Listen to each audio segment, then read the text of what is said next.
Hello, everybody, and welcome. This is Mark Gastengay, and we're picking up our continuing lecture series on the essentials of population PK/PD modeling and simulation. Today, we're going to continue on with the topic of population nonlinear mixed effects models. This is really the most extensive hands-on component that we've worked on so far, and we're going to continue with that today. I had posted the poll again today just to get an idea of where people were, it looks like that at least the technical difficulties are down to 0, which is good to know. A large fraction of the class hasn't tried the problems yet, so I would encourage you to do so if you do intend to do the hands-on, just so that we can work out any issues with your interface to the SIMI server. I also see that several individuals have run all 3 of the practice problems that we posted for last week. A good fraction have only done 1 problem, and then others have had difficulties understanding. And that's a comment that I've received from a few folks. So we'll spend a little more time with the hands-on work today just to make sure that the implementation is clear. And then we'll also move into a PRED-PP model, which will turn into your homework assignment for Friday. But we'll first go back to the $PRED example, make sure that that's clear, and then we'll add a few new pieces of knowledge that we need to implement the population PK type examples with PRED-PP, and then move on to the introduction of the homework problem. Before we begin with today's topic, I wanted to review with you the rest of the schedule for the course. Today we're at the May 11th through 17th week, and we're going to continue with the POP-PK nonlinear mixed effects. Next week we'll be working on covariate effect modeling, followed by simulation, and then the topic of model qualification, model evaluation. That sort of wraps up the core of what I think are the essential components of this course. And that will be followed with the final exam in the same format as we had for the midterm. There'll be multiple choice through the web interface. This is also the week of the PAGE meeting. So if any of you are going to the PAGE meeting, you won't be missing a lecture in class, but you'll have to find some time to get the exam in. We'll give you 2 weeks to go through that one again too. Now you'll notice here that we've got a couple lectures. I've actually added a week because of some of the technical difficulties we had earlier here. So we're going to have that makeup week at the 3rd week of June. But both those topics, the ones on new estimation methods and best practices, as well as the basic PK/PD models, I'm not considering that essential material for the final exam, and so that material will not be included on the final exam.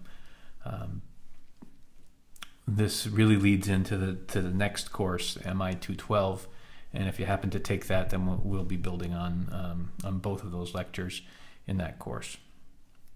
So that's the plan from here on through the rest of the semester. If anybody has questions on that, don't hesitate to contact me through the course discussion board. Okay, so let's move to our lecture topic for today. In fact, we're going to go back to the examples. So remember, we had done the in vitro enzyme kinetics problem. We also started work on the QT exposure response analysis from our hypothetical phase 1 program. And now today we'll spend a little time walking through the exposure response for the liver function tests, or the liver enzyme elevations. Here we're looking at a hypothetical increase in AST as a function of drug exposure. And so we'll analyze that one today. This will give us a chance to work with a nonlinear model as well as the population hierarchy. So I'm going to move right away to the SIMI interface, and we're gonna do more of a demonstration for the bulk of this class today. Then we'll go back to the notes, and we'll talk about PredPP, and I'll introduce the PopPK homework problem. So we'll go to SIMI.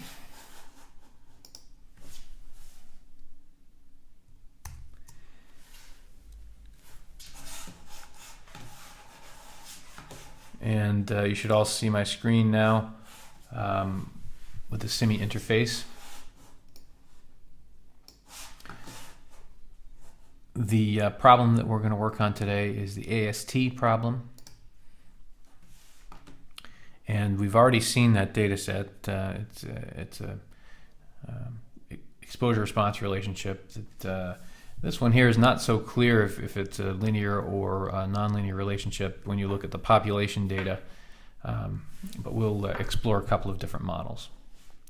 So we'll start off by opening the R script. We'll edit that. And let me expand the window.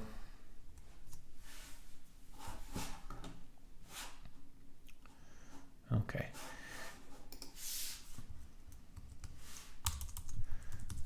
I'll throw in some annotation here and we'll save this one up again.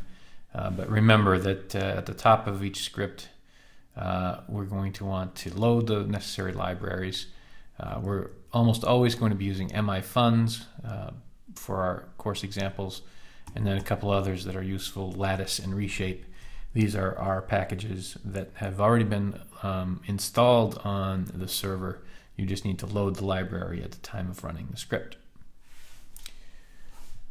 Okay. Let me see if I can get a little more real estate on the screen here. Okay. So we'll evaluate that first piece and double check that in our console.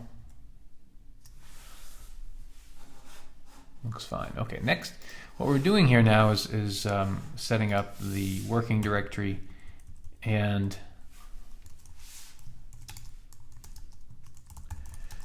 the NONMEM run command. These are, the working directory depends upon your installation and where you've copied files, but the run command should be the same across all of your installations. We've installed NONMEM 7 with the Mac OS X Intel Fortran compiler.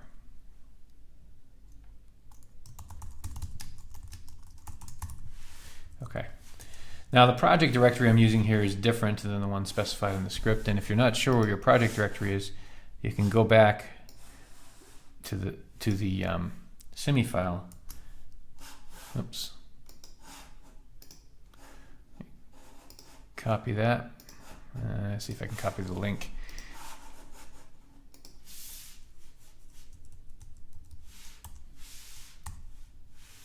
No, didn't want to do that. We'll have to do that one by hand.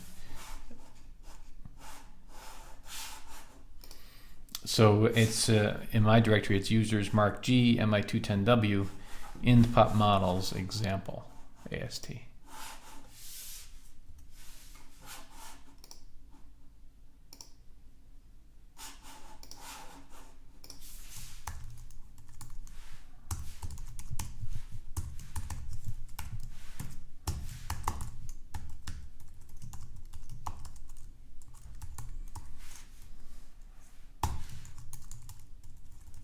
And we're using a Unix-based system here, so everything is case sensitive. Make sure that you follow that case sensitivity.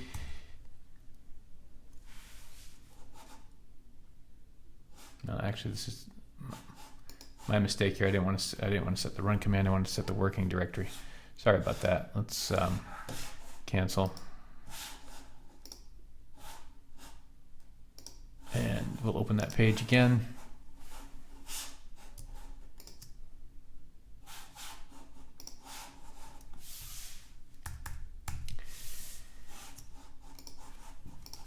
This is where we want to set the working directory. So it's in users, arcg, and yours would be in whatever your username is, MI210W, ind pop models,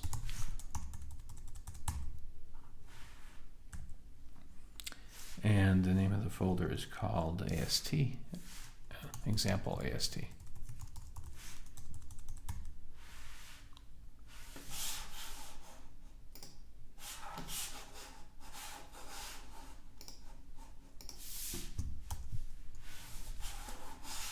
Let's save that.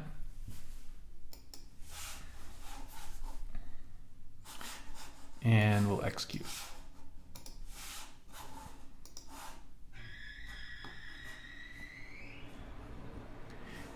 Oh, you see you got this error message, cannot change working directory. That's because I've set it incorrectly.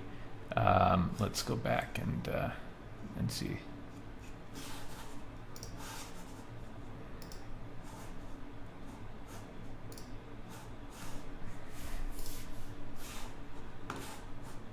Yeah, I forgot the /.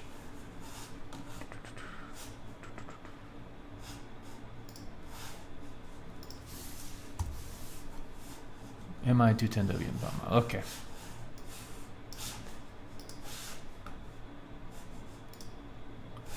Great. So now we've set the working directory and the NONMEM command.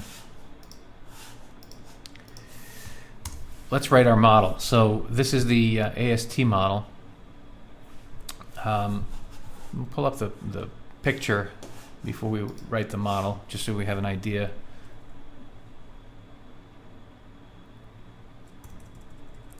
And if you recall, that's the scatter plot relationship. It seems to have a bit of a nonlinear shape to it.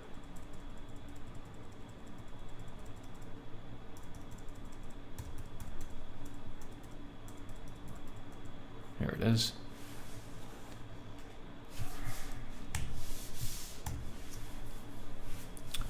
So let's take a look at this. We've got AST values that are hovering at baseline at a 0 concentration, somewhere between 10 and 20, and they're increasing. I'm not sure that we have a completely saturated effect, but it definitely looks like there's a blunting of that relationship as you increase. So I would suspect that we might have an Emax type relationship. We can try a linear model and an Emax type model. If for the Emax, let's just eyeball some initial estimates. So the initial baseline effect or the intercept might be around 10 or 15. The maximum effect on top of that, very hard to tell, but you know, it's certainly 80 or so. Might not be a bad number. And then the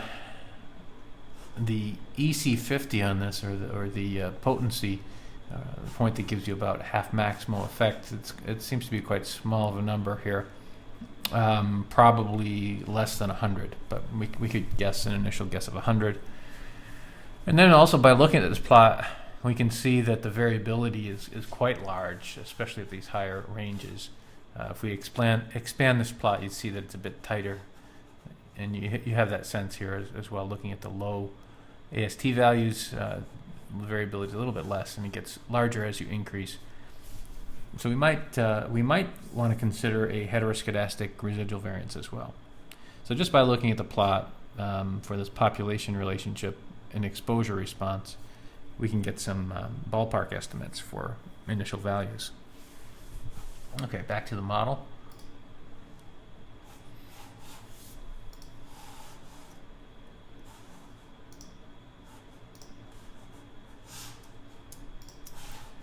Let's look at the control stream now.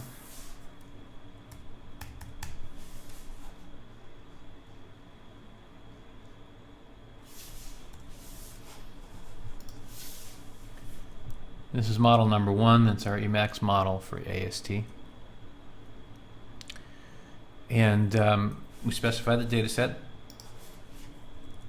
You'll notice we use this ... notation. That's because the data set is one directory level above the control stream, or at least where the control stream is at time of execution. The control streams and all the runs, when you use MIfuns, are done in a separate directory, a subdirectory. And so if we need to access files outside of that directory, we can use relative references like this, such as the ... slash. That just means go up one directory. Okay, E0 here we've defined as an intercept plus a random effect.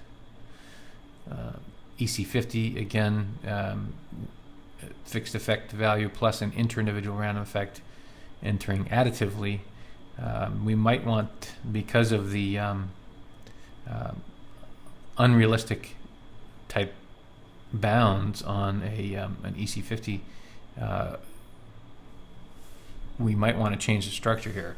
An additive EC50 would allow that value to be negative, and so we want something that constrains the individual estimates to be positive. So we're going to change this to an exponential.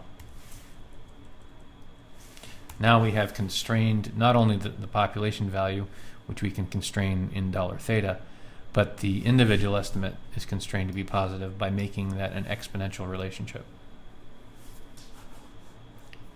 Emax, which we don't necessarily know if it's going to be an increase or a decrease from that baseline value, so we could leave that unconstrained, although the distribution of that random effect is probably poorly defined with the small data set that we have.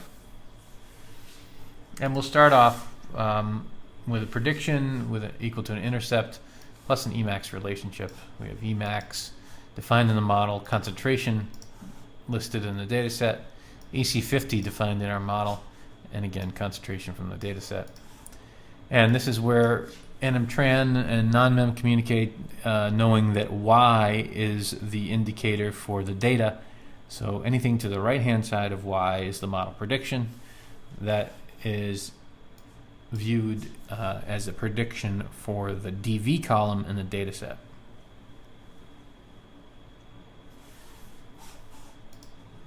So we'll start with an additive residual error, although we've seen a hint from the plot that that might not be correct.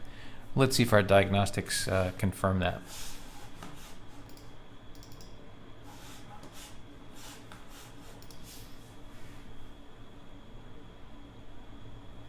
Okay.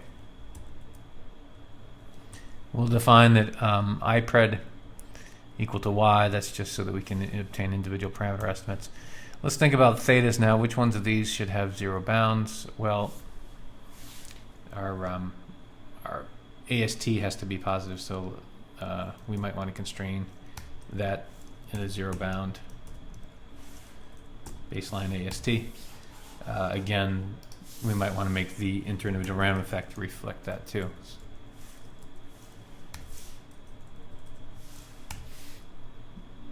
So now that parameter is completely constrained to be positive. The theta, the fixed effect value, is constrained with a lower bound of 0. And the inter-individual random effect is exponential, so that you can't, even if you might have a large negative eta, you're not going to result in a negative E0. EC50 also should be constrained to be positive, so let's put the lower bound there. And Emax, well, we'll allow the Emax to go either way. We've seen from the plot that it seems to be an increase, but we don't have to make that constraint. You could potentially have a negative Emax, but I think it's going to be quite clear that it's positive here.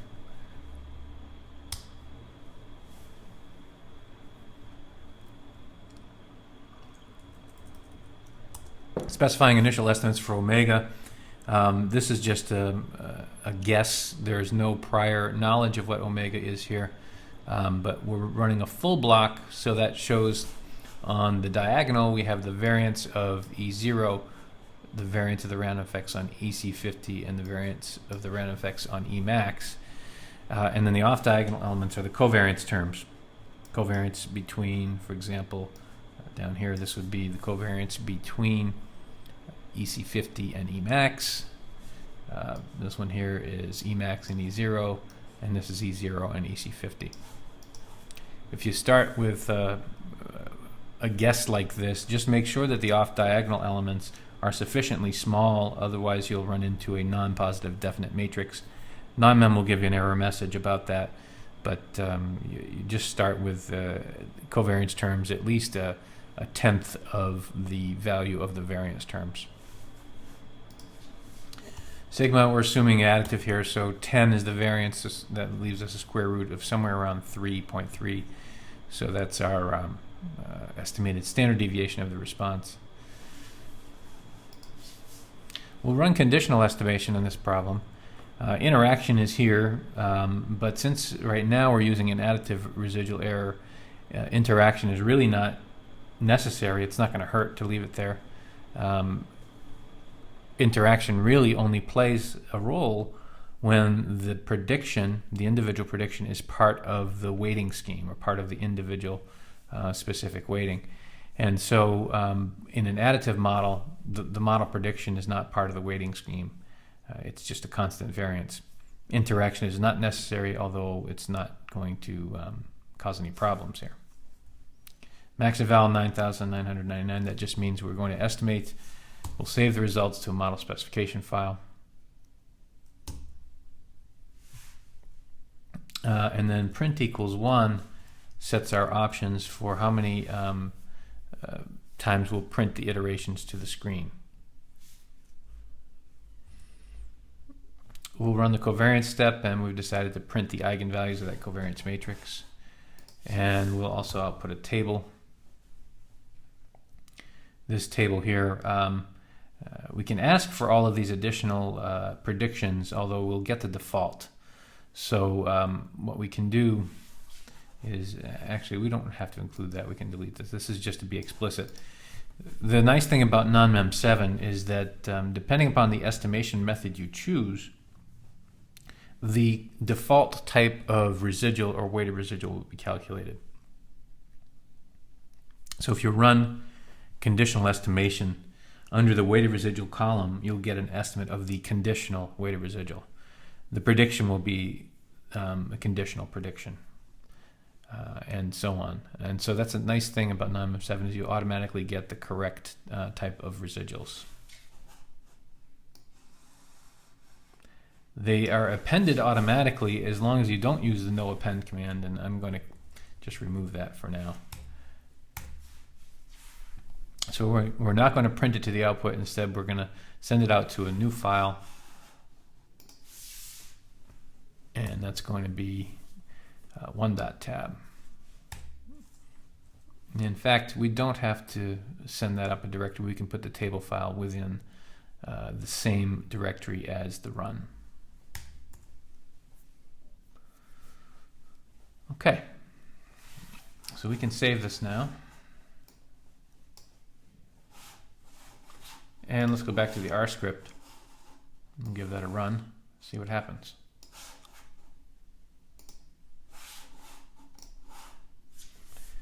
So the job has been submitted, first compiles, and then when that compilation is completed, the job is sent off for execution, and looks like it's completed now. We'll go back to the output.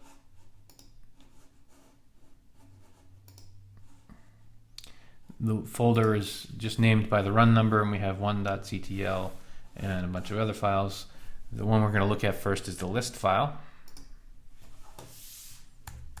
This is the NONMEM output file. And as always, at the top of the file, we have the control stream repeated. The usual echoing back of the options that we've already selected. And it doesn't really get all that interesting until you get to the monitoring of search, although this top piece here is interesting in that it tells us what are we getting for the predictions, the residuals, and the weighted residuals. In this case here, we're getting the individual specific residuals and the individual specific conditional weighted residuals. If you're not clear on what those are, I showed you last time on where that's listed in the help files. You can just look up conditional weighted residual in the NONMEM help, and there's an explanation of all of these. It's also listed under the dollar table help file as well. Okay, so the method here is first order conditional estimation with interaction because we chose interaction, although the interaction really plays no role here.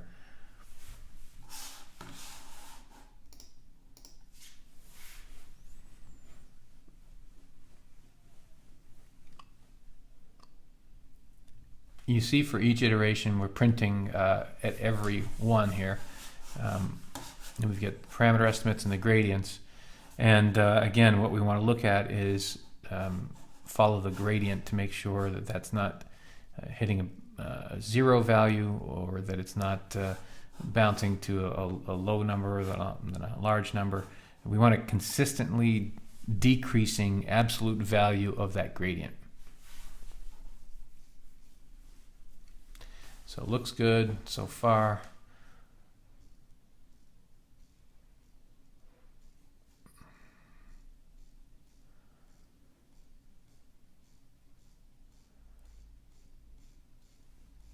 So lots of iterations. I'm going to scroll here through the end.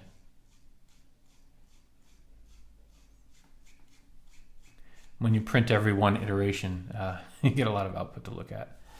Okay, so we terminated due to rounding errors because the parameter is near its boundary. Okay, so what's the problem there? We look at the gradients, we see that 1, 2, 3, 4, 5, 6, gradient 7 has ended up at a zero value. That would be the 7th estimated parameter. It's not, well, it's zero for quite some time here. Let's see.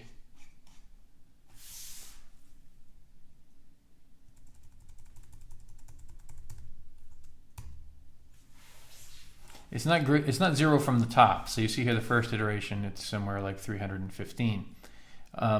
So that's good. If it was zero from top to bottom throughout this search, that means that the parameter never had an impact on the search. So there's probably a coding error or some error in the way the model is specified.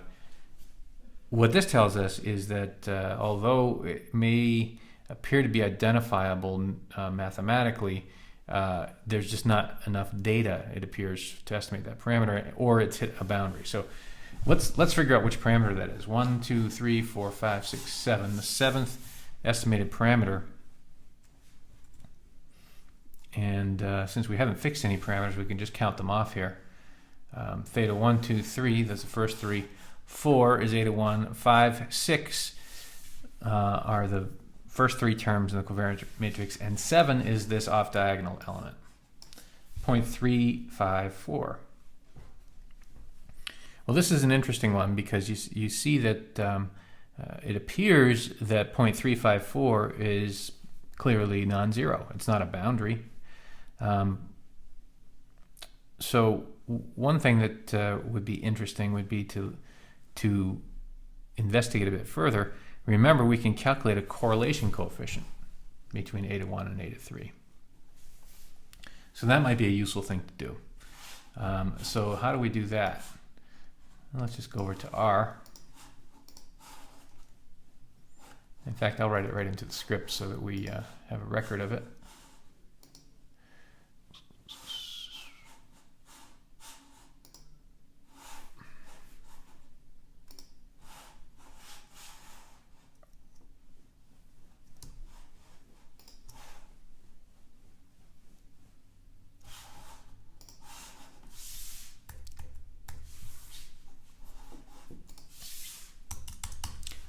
So it appears the parameter has hit the boundary, right?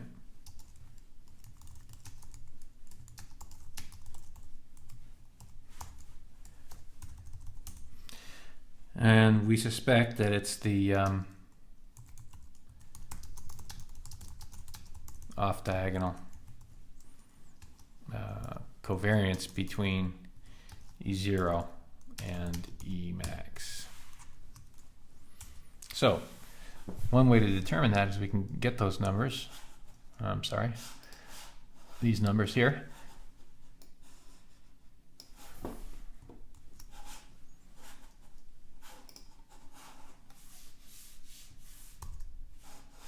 And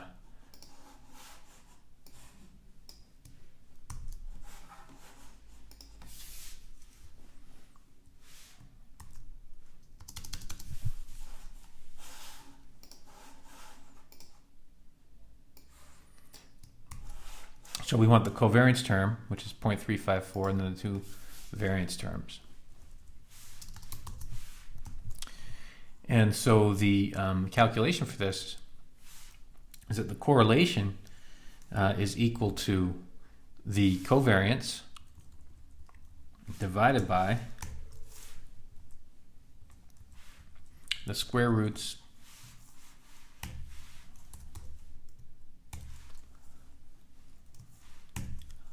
of the individual. Actually,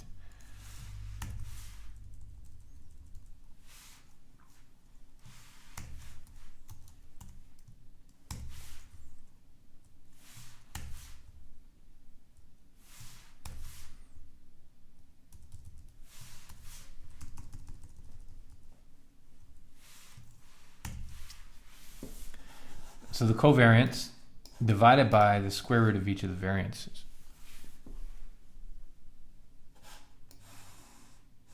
Now let's see what that gives us. It gives us an error in the equation because it can't be 20. Let's make sure we've got that correct.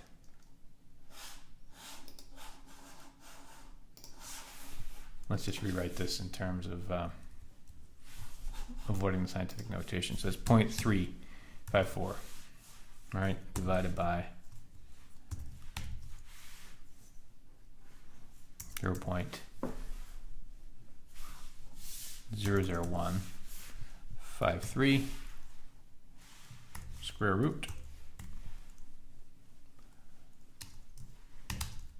and this is a very large variance term, 886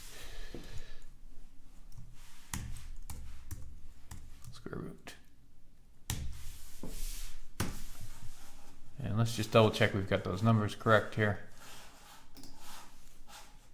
8.86, so 886 is a huge variance. 0.354 and 0.001.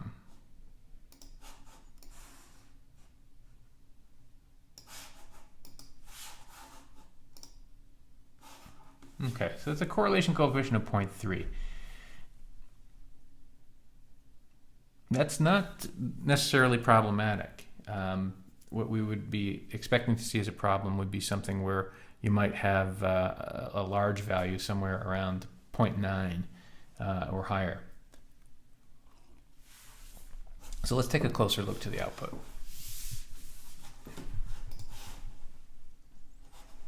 In fact, it could be that we want to investigate each one of these off-diagonal elements too.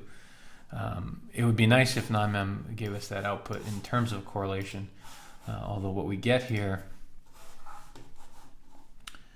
is only a correlation matrix of the random of the correlation matrix of the estimates if we run the covariance step.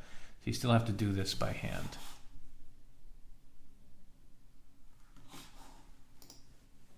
Okay. What else can we learn from the output here? We've got a residual error that's 46 standard deviation units, which is pretty large on the scale that we're modeling. So there's lots of residual variability.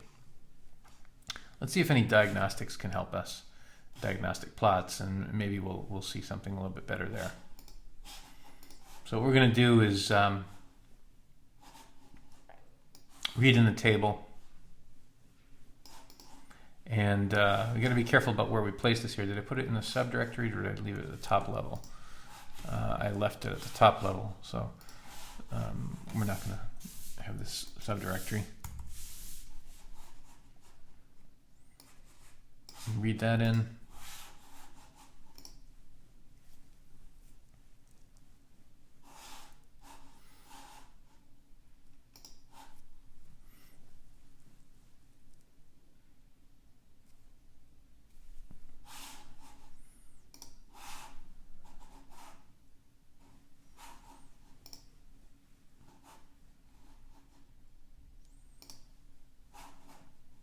Okay, and it is included at that directory level.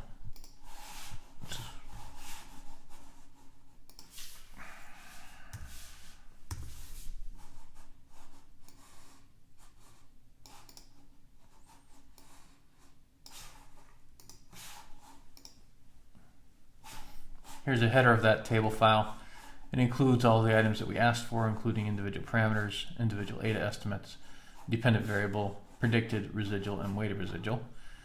Those happen to be conditional estimates of those. And then we'll make a few plots. So let's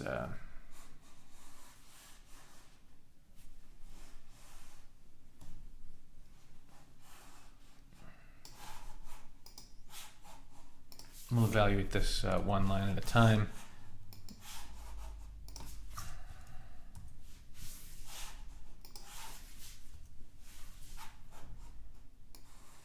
I'll try for the rest here, see what happens.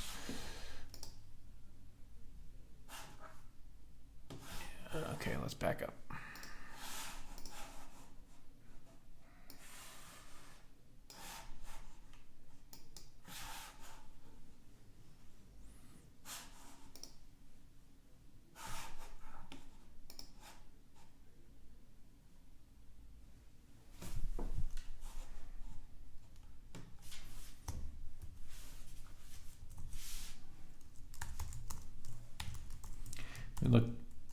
If we look at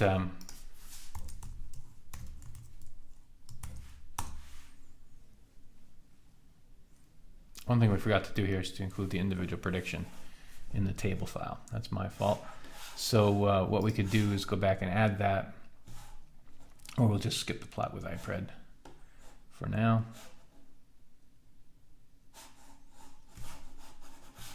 Well, let's go back and run it. All we need to do here is add the table file, IPRED, save,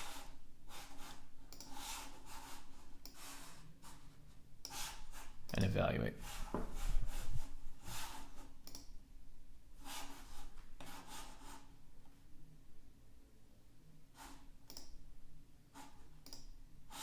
Okay, now let's do the table import. Okay, and we'll do the plotting here. Again, we'll do this line by line.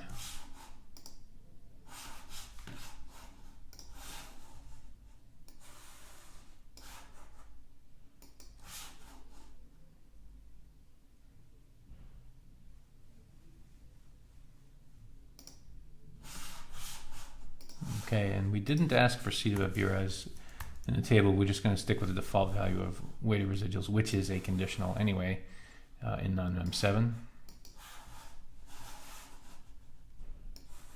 A couple of density plots.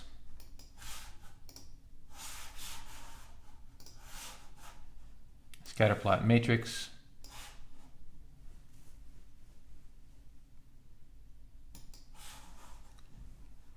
And then a couple of XY plots, and we'll close the graphics device. Okay, good. So we call that graphics file diagnostic.pdf. It's in the run folder for number 1. There it is. Let's take a look. So the predicted and observed plots show at the population level and individual specific level not too much of a difference between these two. There's slightly more variability at the population level, but overall not too bad. Not too bad. Residuals versus time show us a nice even pattern across time. Maybe a couple of negative values here, but generally good. Actually, residuals versus DV will always show this pattern. This should be residuals versus pred. We'll go back and look at that. Weighted residuals versus time also show this nice pattern of no bias over time. This is a density plot of A/1, centered at 0, and we don't have that many individuals here, so it's very difficult to determine if some of these outlying values are problematic, but the centering at 0 here is nice to see. And here's where we have a nice clue as to what some of our problems are.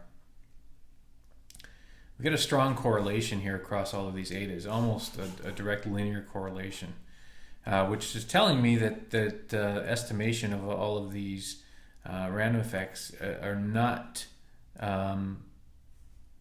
uniquely identifiable. So strong correlation. We're going to have to maybe collapse down to a diagonal matrix, or maybe even reduce the dimension of the estimation problem here. So that's got to be done before this model will converge. But this plot right here tells us nicely that that's the problem.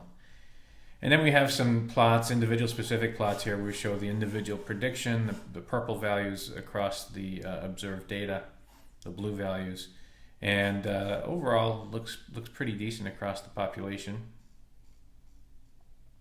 These are individual predicted and observed AST values over time. Pretty good agreement in a lot of cases, although there's lots of variability that's still left to be unexplained. Okay, so let's go back to the model here. So we noticed a couple of things. We noticed that there's high correlation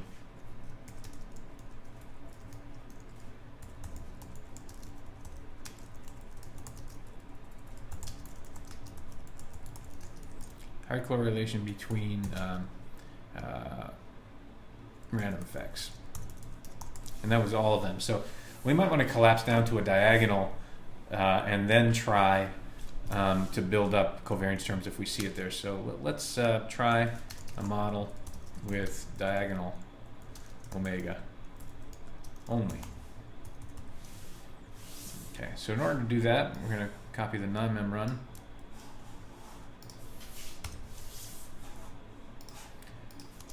And we can insert here diagonal omega. We'll call this number 2. We'll have to modify our control stream to do that.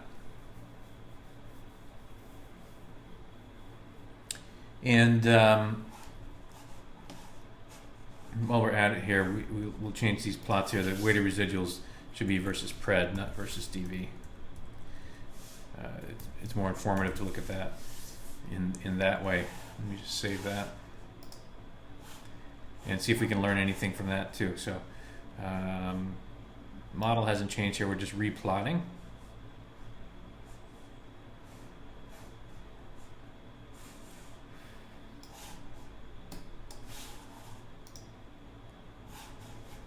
Okay, and density plots, scatter plot matrix,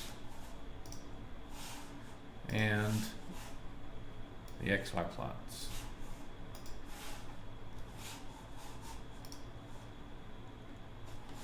Okay, let's take a look at this now.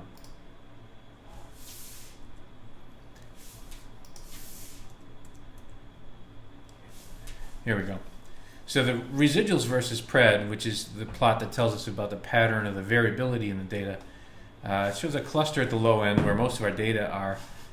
But then it does reveal this sort of spread, increasing spread of variability at high values. That's an indicator of a heteroscedastic variability.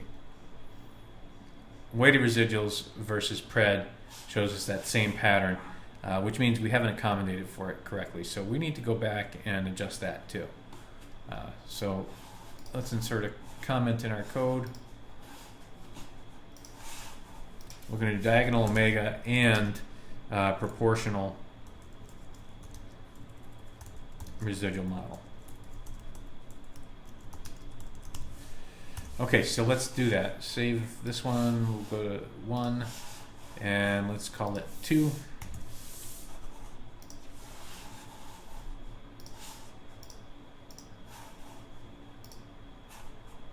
.ctl. We'll edit that one now.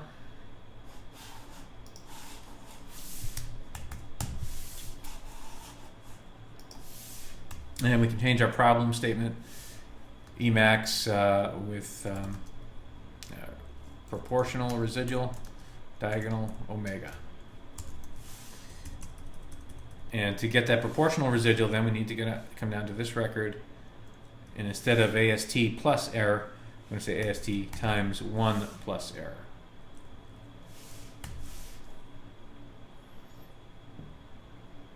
And instead of the omega block 3, let's keep it simple to start. We're going to go omega diagonal. So we eliminate the off-diagonal terms. We'll change our initial estimate of sigma here because the proportional term now, 10 would be very large. Let's change it more to 0.04, which gives us about a 20% CV, and then change the numbers of our files to correspond with the run number, although MIfuns will do that automatically for you. So let's save this one, and we'll try to run it. Oops.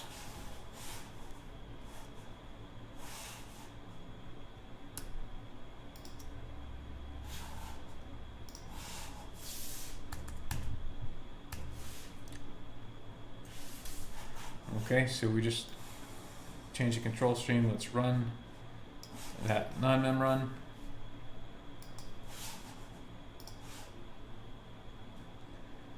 Job's been submitted for compile and then execution, and now it's completed. Let's go to the folder. There's 2.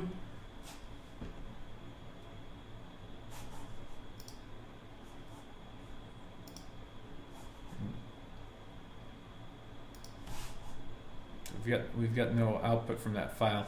Let's see what happened.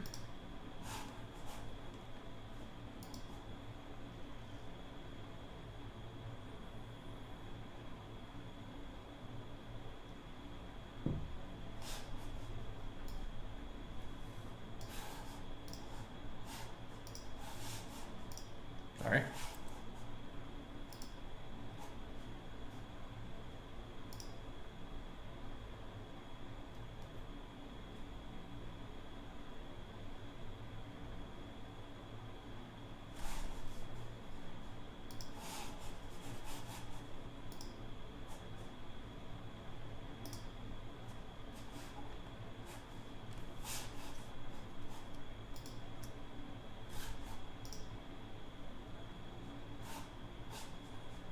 And here's some output. You'll notice that in the SIMI output file that we capture these runtime errors on the compile step. And there was an error in the compile step.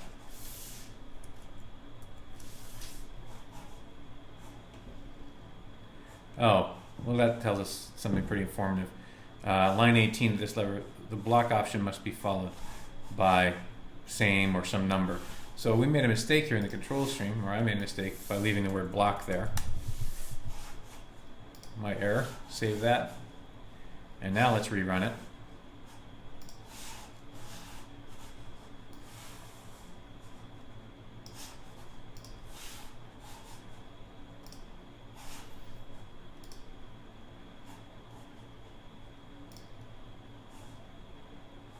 And let's see, it looks like we're done.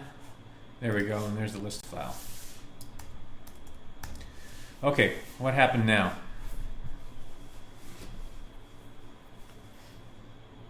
First of all, let's look for 0 gradients at the first step.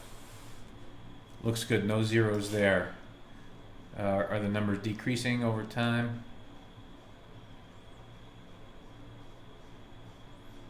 Somewhat.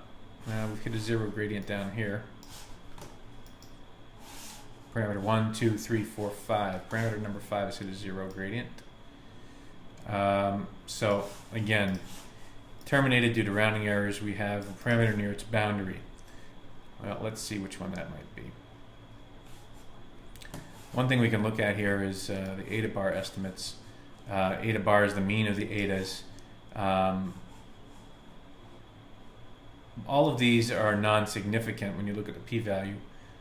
So we don't have to worry about the etas being skewed here, but it appears that one of them is being driven towards a boundary. Let's see what happens. And see, now we can see that both, it appears, both eta 2 and eta 3 are being driven to very small values. And so we may have some difficulty here in estimating the inter-individual random effects for this model. The problematic parameter 1, 2, 3, 4, 5 is actually eta 2, which is the inter-individual random effect on the EC50 parameter. Okay, so everybody see where we're finding that diagnosis? The gradient here, the 0 gradient, is in the 1, 2, 3, 4, 5th parameter. That leads us to suspect that that's the problem. Although the 6th parameter's got a very, very small gradient here, approaching 0 as well.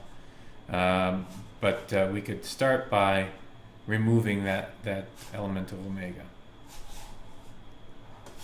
Let's see if we can learn anything from the diagnostic plots before we make any changes. And what we're going to do here is just copy the whole batch of diagnostics and change the run number. Again, we're doing this manually here for class just to illustrate.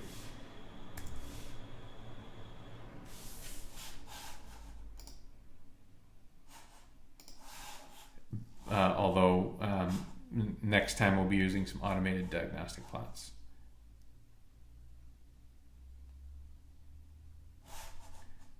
There we go. So let's run this.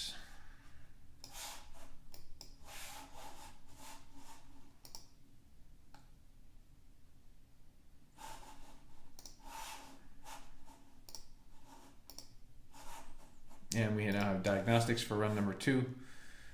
These plots look quite similar to the way they did before.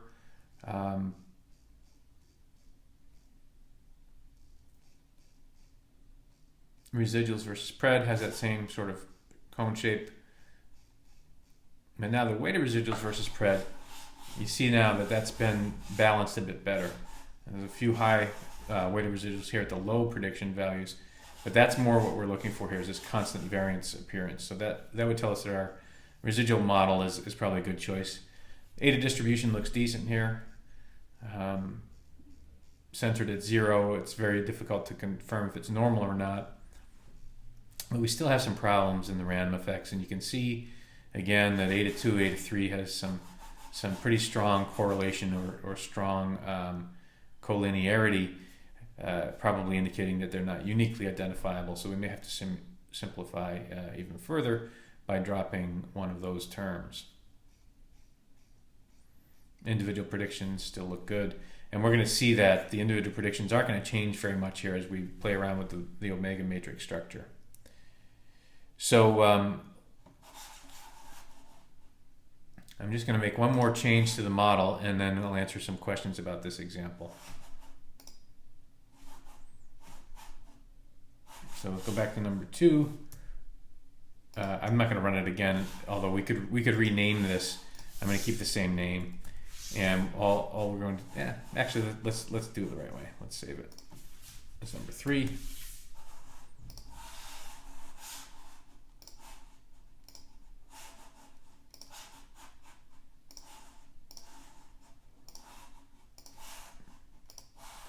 And refresh here.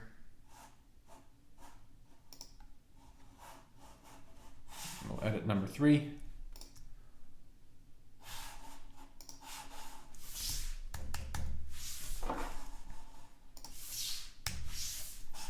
We're also going to drop omega 2,2. So the proportional errors seem to work out well, but we did run into trouble here. So this second omega we're going to set to a 0 fixed value. Let's just change our numbers to 3. And if we're fixing the omega to 0, we could eliminate it from here, or just leave it as is. It will just be plotted at 0. And save it. Let's run that through the R script.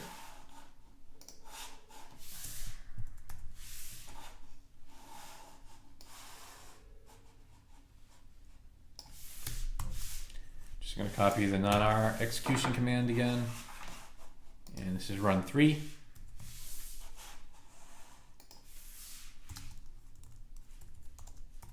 And we'll say omega 2,2 fixed to 0.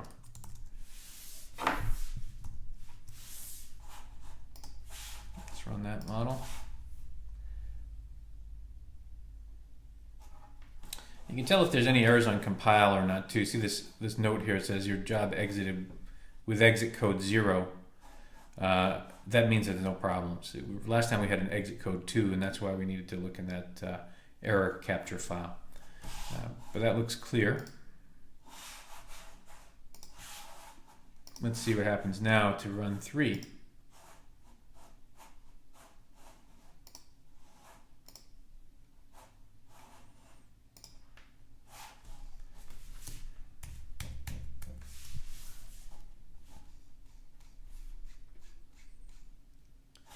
Any zero gradients from the start? Looks good, no problems there. We're printing every 1 iteration, so again, lots of output. No zero gradients here. Ended up with values that all seemed relatively small relative to the starting gradients. Minimization was successful now. Okay, we have an eta bar, which is quite small. P-values on those are non-significant. Recall that the second one is fixed to 0, so that's really irrelevant. It's fixed to 0. No, that's why it appears to be equal to 0. Then the eta shrinkage. This is a calculation that represents the amount of shrinkage to the population mean that the individual random effect has. It's an estimate, and it relies heavily on our population estimates of omega. But this one here tells us that we've got about a 28% shrinkage to the population mean for the E0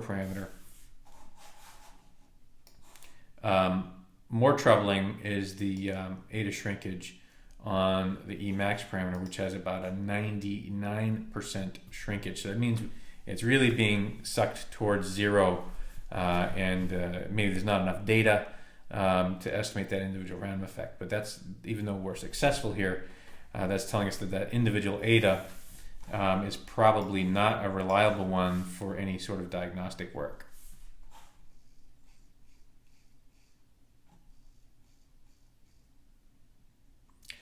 And you'll see why that's happening here. We look at the theta vector again. Our intercept E0 is about 13.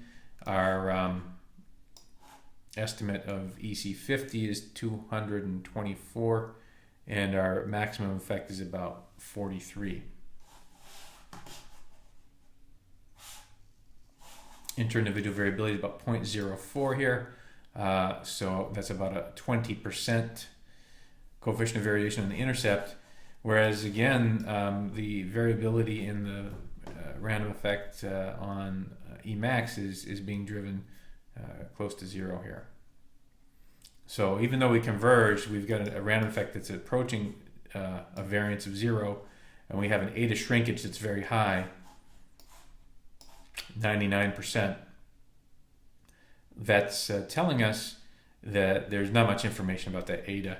We could probably simplify the model even further by eliminating that value. Okay, we did get standard errors of the parameters, and those can be compared. So we have 0.6 versus 13. That's quite small. 65 versus 224, so about 25% there. And then 6.75 standard error on a value of 43. Again, 20%ish. Not bad, not bad. The random effects, we have 0.017 on a 0.03, so that's approaching 50%.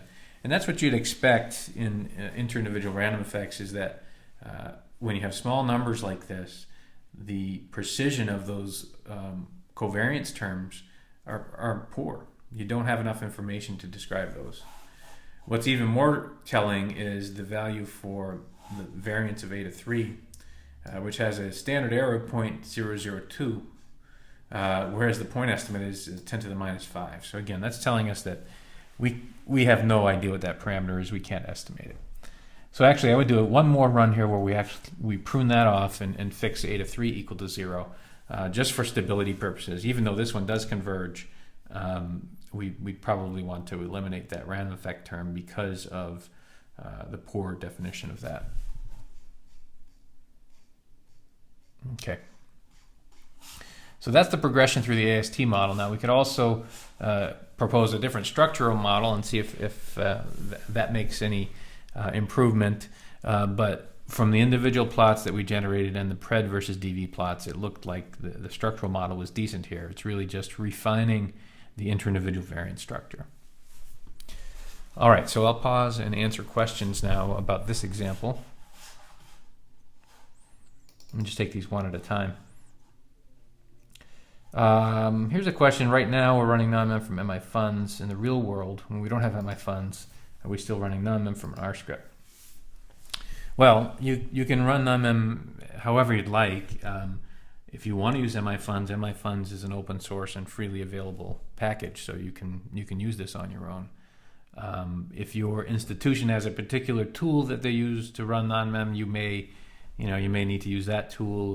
You can discuss with those who set up your infrastructure there on what the right tools are or what the best tools are for your environment. But if they give you some flexibility and you like MIfuns, it's freely available. You can download it and use this in conjunction with R. In case you want to know where to find that here, it's at the Metrum Institute website, and you look at download projects MIfuns right here, and there's the project. You can download it. You can also download some user guide information, a poster that describes some of the functionality, or just go right to the source code. Okay.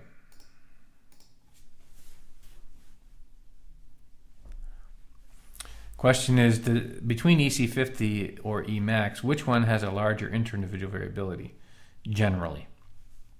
That's a really difficult question to answer. You can think of it biologically. If this is typical receptor-mediated response, you might think about Emax representing the total capacity or the total expression of the receptor protein, whereas the EC50 is a loose surrogate for the potency. And it might be that there's more inter-individual variability in the expression or the capacity, the Emax term. But again, that's just imposing a mechanistic understanding there. And oftentimes what we end up doing is just an empirical description. We need to explore estimating the random effects on both parameters, one or the other. And most of the time we let the data decide.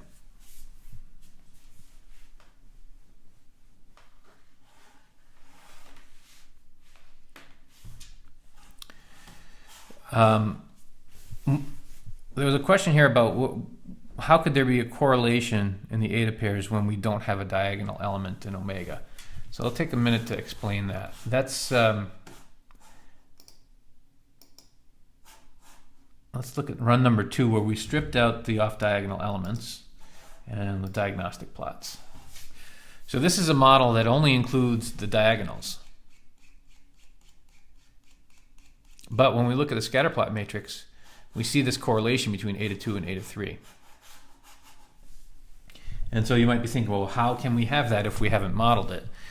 Well, the important thing to remember is that this plot here, the scatter plot matrix of the etas, is data driven. It's not reflecting what we've done in the model. It's reflecting the correlation and the variability pattern in the data. Okay, remember, it's data driven. Our modeling effort is not obvious here. The way that we've built the covariance matrix and the random effects does not impact this plot.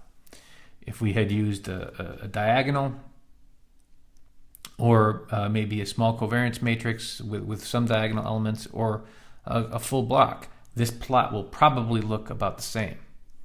And that's because, and you know, to a certain degree, the covariance does constrain the individual estimates. But this is primarily driven by the data. What we want to see is that does this relationship reflect the way that we've constructed the model? And you know, the other thing we can gain from this one here, you see that the values on both eta 2 and eta 3, when we just looked at the diagonal matrix, they're all very small. You know, 10 to the minus 6, 10 to the minus 5, if you look at the scale here. And that's telling us that all of those etas are being shrunk towards the population mean of 0. So maybe right from this plot we could have guessed that we could just eliminate them and go with a single interindividual random effect on the intercept term.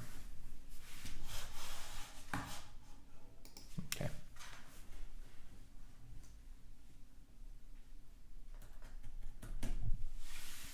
Okay, great. So those are the questions on this example. I'm going to save the R script and I'll post it back up to the project site. And I'll just add one more comment to the end. Could even eliminate the random effect on Emax, even though convergence was successful.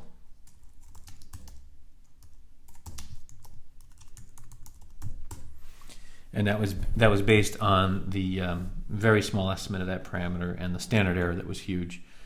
However, if it's still stable and minimization is successful, you can get the covariance step to run. It probably doesn't hurt to leave it there. So this is one strategy, is to build your interindividual random effects model, starting with the fullest block you can support, and then decreasing to eliminate those parameters that are not supported by the data. The other way to start is to just start with a diagonal and then build going forward. I've done it both ways, and I think it's probably a bit more efficient to start, for real-world problems at least, it's a bit more efficient to start with the full matrix and go backwards if you need to.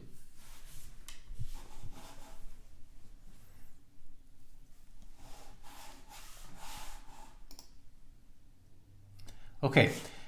So that's the end of the $pred examples. Now let's get over to pred PP and see if we can implement the basic PopPK model now.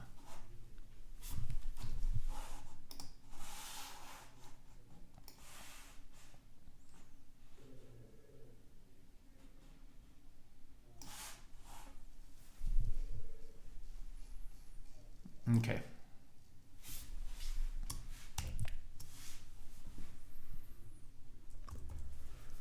PredPP, as we've discussed earlier, is our library of population PK models. This gives us several choices when it comes to implementing typical PK problems. There are several routines, all known as advans, and they're called advans because they each advance the solution to the population prediction in a recursive way from one data record to the next. So remember, with PredPP, we do have that recursive memory, or the superposition of prior doses. That's all accounted for with PredPP, and the system just advances one record to the next. And there's a variety of these. We can look in the help files under each one. Advans 1, 2, and 3, 1, 2, 3, and 4 are 1 and 2 compartment models with intravenous or first order inputs. 11 and 12 allow us the 3 compartment model. These are all analytical solutions, Advans 1, 2, 3, 4, 11, and 12. They're fixed structure models. The more general specification of models can be done with Advans 7 and 5, and these are models that don't have a fixed structure, but it is assumed that all of the transfers in between compartments are linear first order transfers. Whereas 6, 8, 9, and 13, these are differential equation models, which will allow saturable transformations, or saturable transfers between compartments, so you can have nonlinear kinetic systems. Advan 13 is the newest there. That's a very flexible numerical integrator known as LSODA, which allows switching between stiff and non-stiff systems. 6 and 8 are for non-stiff and stiff differential equations, respectively. Advan 9 has some abilities with both stiff and non-stiff. When we talk about stiff or non-stiff differential equations, we're suggesting that or we're really referring to the amount of discrepancy in the rate of change between compartmental rate constants. So if you have one compartment that's just changing very slowly over time, and another that's changing quite rapidly, it's all relatively speaking, but in that case, that approaches more of a stiff situation.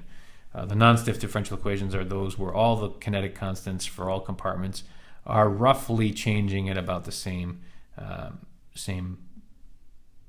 rate. Okay, and so the differential equation integration routine doesn't have to account for those vastly differing changes in the rate equations. So we could look at the help files here to determine the required parameters and trans routines for each one of these. Let's look at NONMEM help.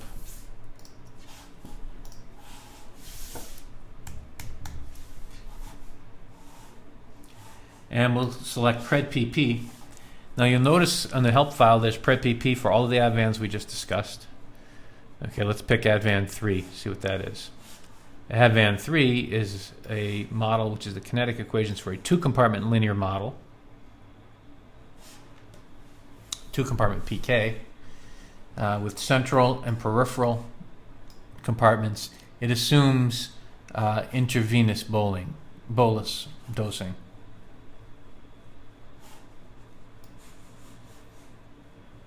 The basic PK parameters for this are microconstants. There's K, the rate constant of elimination, and then K12 and K21, which specify the transfer back and forth from the central to the peripheral compartment.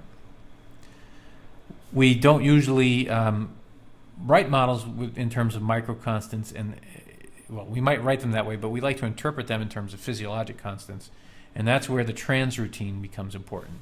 So when we look at this, we can see there are a variety of trans routines that can be used. Trans 1, trans 3, trans 4, and so on, and there are different parameterizations for those. So we can look at those. Let's see what happens if we look at trans 3.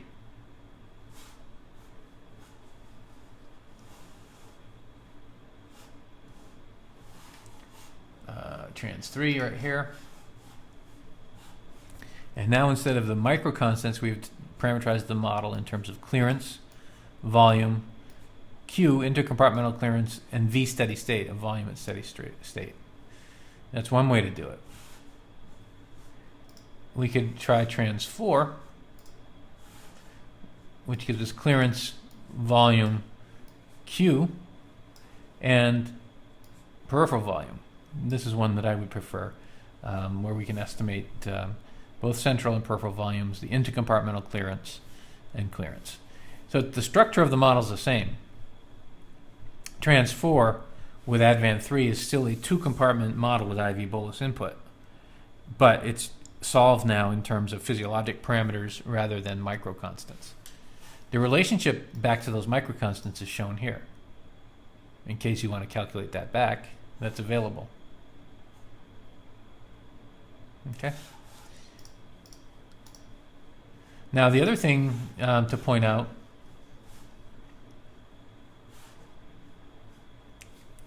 is that the basic PK parameters, the required PK parameters, will change depending upon the trans routine you use. So for trans 1, the required parameters are the microconstants. For trans 3 or 4, the required parameters are clearance, volume, Q, and so on. If you're not sure what the required parameters are, look at the help file under the specific advan and trans combination that you want to model. Now, there are additional PK parameters, and this is the case for all of the models, not just the analytical solutions. We have S parameters, scale parameters. These scale parameters are applied to the model predictions. The way that the calculations are done internally in NONMEM is that amounts are calculated in each compartment. In order to compare that amount to an observed concentration for a PK system, you've got to divide that amount by a volume distribution. Well, the way that that's done in PredPP is to use a scale parameter, and I'll show you how that works in a PopPK model. And all this does is simply divide the predicted amount in a compartment by the scale so that it can be compared to the observed data. The scale parameters are also another place where you can adjust for unit differences, or if you have other scaling that might be useful. It's just the numerator, it's just the denominator of the equation for which the numerator is the amount coming out of a predicted compartment. So the S parameter is available for every compartment. The bioavailability parameter, F, is available. F is available for the compartments that can receive doses. By default, there's always an output compartment, and that's why we have 3 compartments available for S. So 1 is the central, 2 is the peripheral, and 3 is the output compartment. If we were going to collect urine, for example, we could use that. But bioavailability can only be used for those compartments that can receive a dose. So either the central or peripheral compartment could receive a dose. And F1 or F2 represents the fraction of the dose that is available. And simply this is just multiplied by the value amount in the data set. Amount times F1 is going to give you your actual dose entering into compartment 1.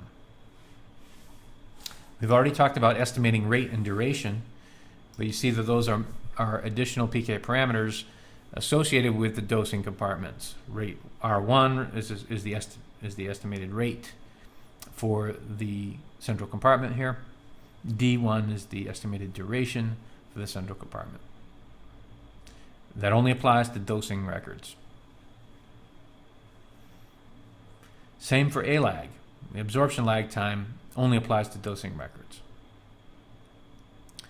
That allows us to parameterize a lag time before which any absorption occurs. So anything before the lag time is assumed to be a period of time where there is no absorption.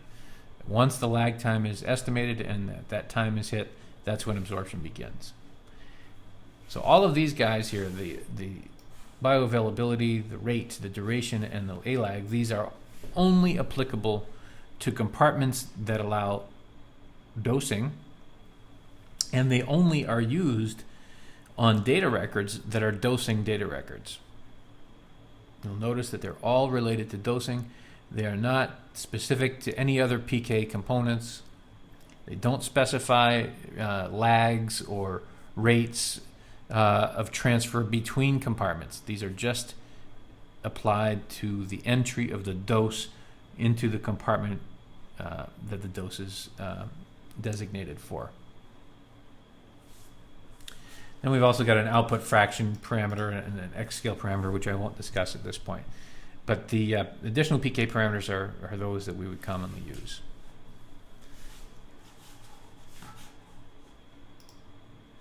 Okay. In order to implement these, we need to specify a few more control stream records. So with PredPP, we replace $pred with 3 records. One's called $subroutine, one's called $pk, and one is $error. $subroutine specifies the name of the subroutine to be used and the transroutine. So if we specify $sub advan2 trans2, this is our one compartment model with first order absorption parameterized in terms of clearance and volume. And I know that because trans2 is the parameterization for clearance and volume. You could check the help file to be sure. $pk is where we define the required PK model parameters and the inter-individual variance models. So these are the PK structural parameters, their associated fixed effects, and the inter-individual random effects. That's it. As well as any additional parameters such as the bioavailability, the duration, the rate, and all those things. But the required PK parameters, any additional parameters, the fixed effects associated with those, and the inter-individual random effects. Notice that we're not talking about residual random effects. $pk does not allow for the specification of residual random effects, just population structural parameters, fixed effects, and inter-individual random effects. And that's because the subroutine itself will take the parameters specified in $pk, calculate a prediction, and that prediction is only available in a new block here called $error. So we can't make a comparison between the observed data and the predicted data in $pk. That prediction comparison has to be made in $error.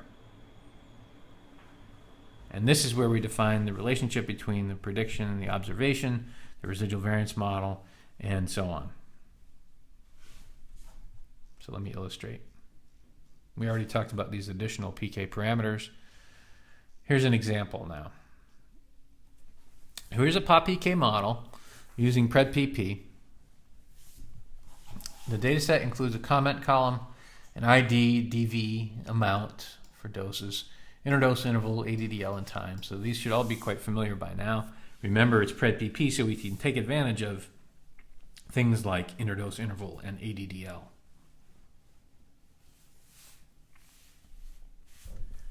The dataset is specified on $data. And then $sub, $pk, and $error, this is the part that takes the place of $pred. I'm sorry I didn't get it all highlighted here. This is the part that takes the place of $pred in the $pred model. Now we're replacing $pred where we're not actually writing out the algebraic expression. We're calling a subroutine that's already been worked out for us. There's a full Fortran subroutine for each one of these models. And the first part is to call that subroutine, advan2 trans2. The second part is to define the required PK parameters, clearance, volume, and Ka, the fixed effects associated with those, theta 1, 2, 3, and the inter-individual random effects, eta 1, 2, and 3. In addition, we've got to link back volume distribution here to the scale parameter. The scale parameter is a required parameter also.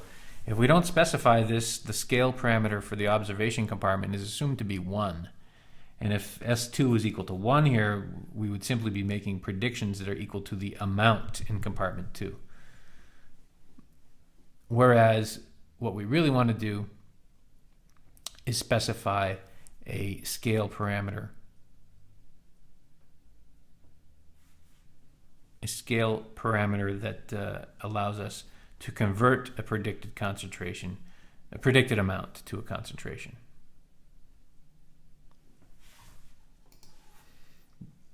Then in $error, we now have available to us a variable called f, and we've been using f all along to represent the model prediction in our notation. That's the same thing here. F is the prediction coming out of that PK subroutine.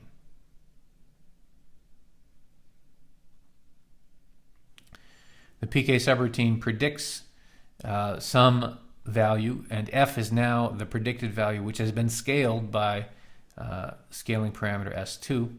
Remember, in this PK model here, the central compartment is compartment 2 because the depot, the oral absorption compartment, is compartment 1. So this is the volume of the central compartment, which is used as the denominator in scaling the predicted amounts, converting them to concentrations. That's what F is. The predicted concentration. That's set equal to the data, but we know that the observed data and the predicted values are not perfectly in concordance, and so that's why we have a residual error component here shown as a proportional error on this model. IPRED equals F. That just allows us to obtain the individual predictions of the PK parameters and concentrations. This is the individual concentration predictions. The rest of the control stream structure is the same as in $pred. The only thing that changes is we eliminate $pred and replace it with $sub, $pk, and $error. Okay, the theta, omega, sigma, that's all the same as before. Estimation methods are all the same as before.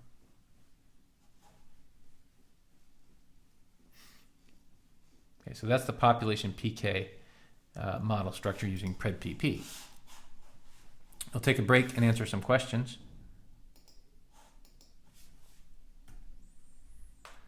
Why is the scale parameter S2 and not S1? Well, that's a good question. But in this model, ADVAN2, trans2, this is what I would call a one-compartment PK disposition model, although there are two compartments involved. There's a depot compartment, and there's a central compartment. The depot is where the dose is administered. That gets absorbed according to a first-order rate constant Ka, transferred to a central compartment. And that central compartment is the observation compartment, and from there, drugs eliminated according to its clearance. The nomenclature in NONMEM is that every compartment has a number. So even though we might call this a one-compartment PK system, there are two compartments. The first one always being the depot dosing compartment if it's an ADVAN that allows for first-order input. So S2 represents the second compartment, which is the central compartment here. And that's correct. That's where we're making the observations. So the scale parameter has to match the compartment for which we are making observations. A little tricky because I know from the PK world we might be used to calling this a one compartment model, and so how could there be an S2? But it's because whenever there's an oral dosing compartment, the NM-tran PredPP convention is that the depot compartment is number 1, the central compartment is number 2. Hope that helps. Let's see.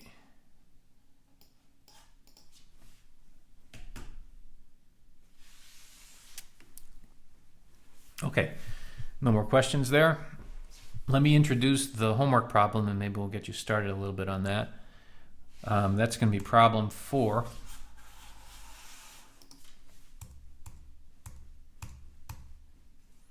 Problem 4 is a POP-PK analysis of a typical phase 1 data set. I want you to develop a structural model, estimate population and individual parameters. And most importantly, I'm interested in the typical value of clearance and its inter-individual variability. The data set's available for you. I just posted this one up this week under the POP-PK example. And the name of the data set is called PROB2. It's still problem 4, but this is a remnant from a prior example. Let me get you started with that, and I'll show you where to go.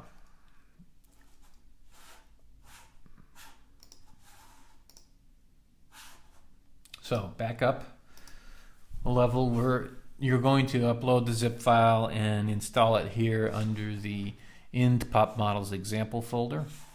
It'll be POP-PK. And you'll see something like this. There's a solution there. Don't use that one to start. Let's start with 101.ctl.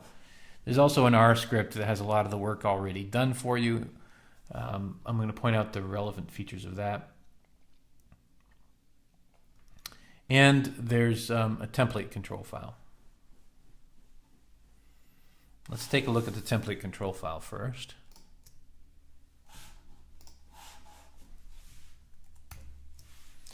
So now I want you to use PredPP. And we know that this is a first order input data set. So we've got oral dosing here. The data set's already been created for you. You're going to have to define the name of the data set and your options for ignoring that. So I'm putting a little more responsibility on you now. I'm giving you a hint to start with ADVAN2 trans2. Well, what is that? What are we starting with there? Let's see. ADVAN2 trans2.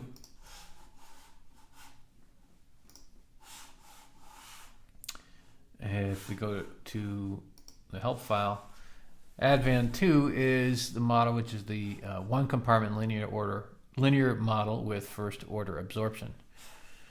Look at the help file here. This tells you the compartment numbers. Compartment 1 is the depot. Compartment 2 is the central. And compartment 3 is output, which we're not going to use here. So really it's just two compartments to work with. Now the basic parameters are K and Ka, but if we want to use trans2, the basic parameters our clearance, volume, and rate constant for absorption, Ka. So that's how we know what this model is. I'm suggesting that you start with that. Start with that AVN2 trans 2. So I've just given you a hint as to where to find the PK parameters and what to use for the trans parameterization. Then remember, in the PK block, you need to define those structural parameters. You need to define the fixed effect parameter and the inter-individual random effects associated with those. You also have to define the scale parameter, as well as any additional PK parameters like bioavailability, duration, rate, and so on. Now, in this model, it's not going to apply because we haven't given you a reference dosage form. All we're dealing with is oral data. There's no IV reference, so we're not going to estimate bioavailability. If you had a new formulation, you could maybe even estimate relative bioavailability, but we have not provided you with multiple formulations here. I'm not asking you to estimate rate of input. Let's assume it's first order, but you could, if you had interest, try to model the absorption as a zero order process using the rate parameter. And lag time is something that could be explored, as well as just lag time. Duration we're not going to deal with either. So that's $PK. $error, this, remember, is where we define the relationship between the observed data and the model prediction. This is where we specify the residual variance model. And I'll let you determine where to start, and you should be able to use your diagnostics now to judge that. $theta is where we specify our initial estimates for the fixed effects, and then omega and sigma for the inter-individual and residual random effects. So this is the same as we've been doing before. The new pieces here for you are $sub, $PK, and $error. You've got the example in the course notes. There's even the solution here. I think it's better off if you try to do this without looking at the solution, but you should be able to give this one a start. Now let me point out a couple of things here. You're going to run into some challenges with this problem, and they're intentionally included, but I'm going to give you a hint by looking at the R script. See, there's a script called InPop Models Problem 2.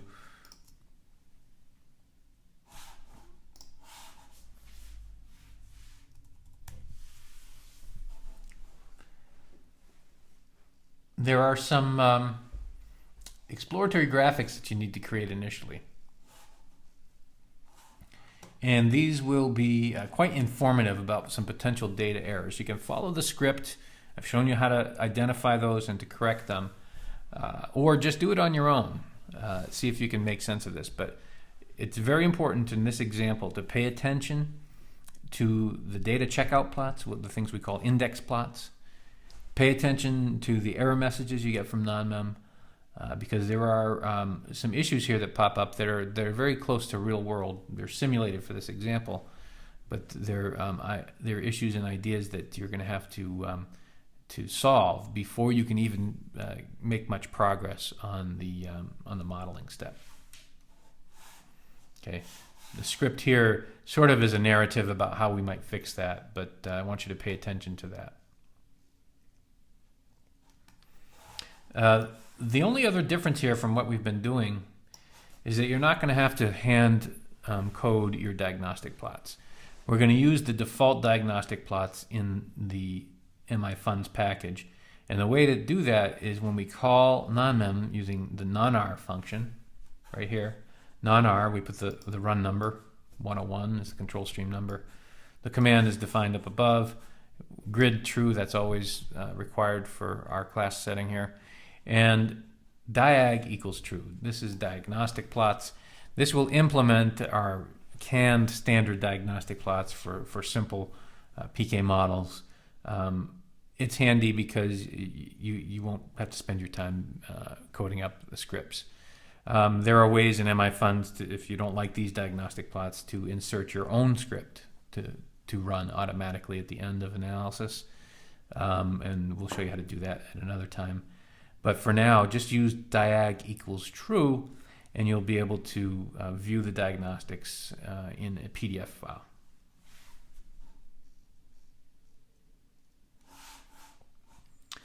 So we've got to do all of this work, some data corrections, and then finally you'll be running a corrected analysis.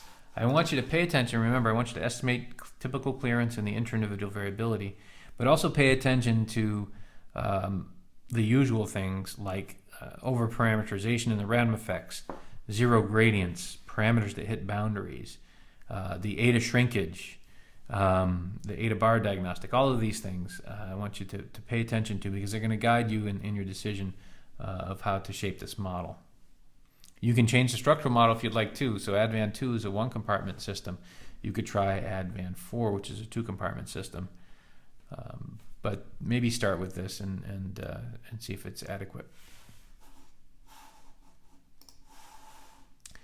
When you run these models, the diagnostic plots will show up automatically in the subfolder for each run. So if you run 101.ctl, there'll be a subfolder created, which includes the diagnostic plots.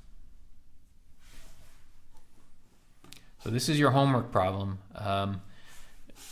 It's going to take a little more time and effort than the $pred models, but should be relatively straightforward, and particularly since you don't have to create the diagnostic plots, not by hand at least. One more question here: how to code a zero order Ka? So a zero order input is a constant rate. And the way we would code that is if we had a dose that we assumed was oral with a zero order input, we'd treat it as if it was a constant rate IV infusion. And so you just code that using an IV model with the rate to be estimated. And if you remember correctly, the way that we estimate rate is to specify in the data set rate equals -1. And then we just estimate a rate parameter. So a zero order oral absorption would be specified the same way as we would a zero order constant rate IV infusion.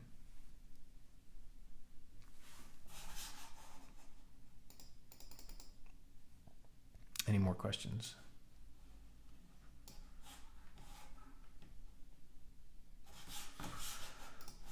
Okay, well, since I know that most of you are limited on time and maybe a challenge to get the homework problem done, I'm going to give you a little break today. We'll close up about 20 minutes early so that you can get started on this problem, and we'll run through this on Friday's lab. But please be careful and pay attention to the messages that you're seeing in NONMEM, both the messages in the output file and potentially anything that shows up at the command prompt as well.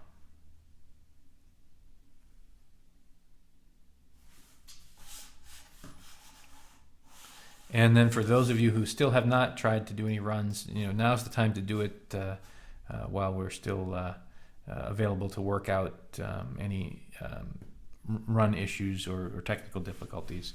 So please give it a try, see what happens. One final word: some of you were asking how long would you have access to the SIMI server. We're going to leave this open up through the end of July. The course finishes in the third week of June, but we're going to leave it open through the end of July for you if you want to work on any of the practice problems, if you're working on the course problem, or if you just want to gain some more experience, that's fine. But please don't use this for any proprietary commercial work. It's not it's not built around a security model to support that right now. It's really more of a teaching tool at this point. But you're welcome to use this up through the end of July. Okay, thanks everybody for your attention today. We'll meet again on Friday for the lab session.